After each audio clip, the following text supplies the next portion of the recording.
Hi, this is Tim Blankenship with Divorce661.com. We're a licensed and bonded legal document preparation service specializing in divorce in California.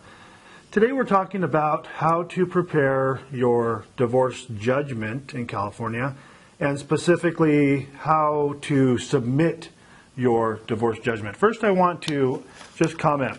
I had a client come in recently and they went down to the self-help center. If you're trying to prepare your own divorce, you may have gotten to this point where you filed the papers, you served the papers, you've been to court a dozen times, and you've hopefully done everything right up to this point, and now you've gotten to the judgment phase. Judgment is basically the agreement, the stipulation. It's known by a couple different terms. I had a client come in and who had attempted to do their own divorce, and this happens very frequently. People will call us at various stages, the very beginning, somewhere in the middle, at the end. When they've done everything and failed, they'll call us.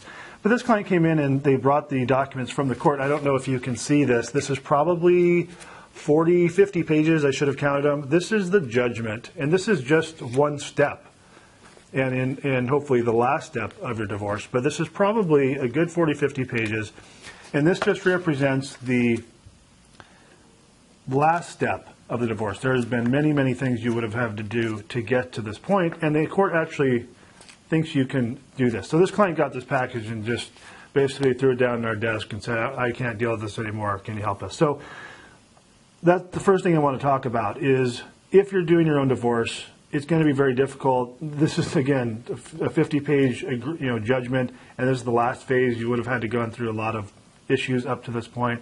We always tell people to call our service so we can help them in advance, but you're going to get to a certain point, and it's going to be different for everyone, how far you're willing to go before you reach out for help. When that happens, give us a call.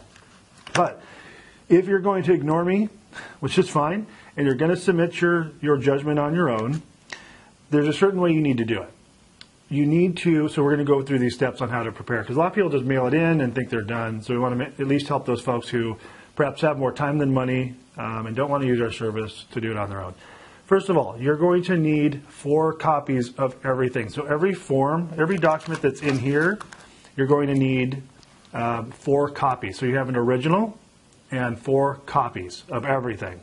It's just easier to do that way. Some are 3, some are 2, but if you just make 4 copies of everything, you're going to be much better off.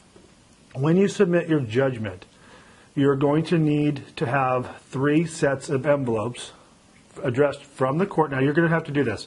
Addressed from the court to you and the other party. You're going to have 3 sets. So first of all, for the judgment itself, you're going to have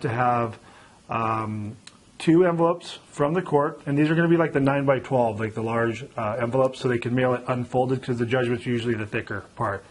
So you're going to have 2 9x12, I think that's the right size, envelopes to fit these legal forms in so the court can mail them back to you. Again, from the court, addressed from the court to you, and with the proper postage. You're going to have to actually weigh the documents or just put on an extra amount of postage to get back to you.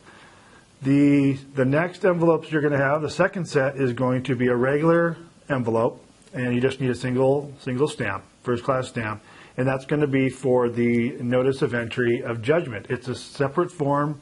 It's a single page, and that is also mailed to you separate from the judgment. So that's the second set.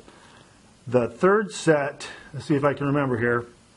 If you have a default case, a default is request to enter judgment, request to enter default, FL165. If you're submitting a default case, you're going to have this form, and that also requires a separate envelope, again, addressed from the court to you with postage already attached. So you're going to have that, those set of envelopes with all of your copies submitted to the court. So I hope that is helpful.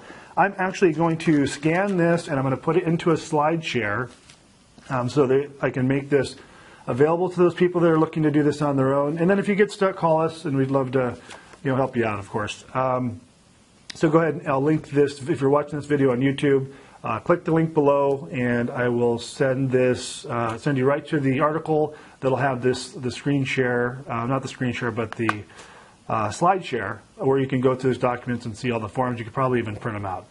Divorce661 is our website. My name is Tim Blankenship. We'd love to help you with your divorce in California if you're looking for a professional service. 661-281-0266. Anywhere in California we can help you with your divorce. Feel free to give me a call. Thanks for watching.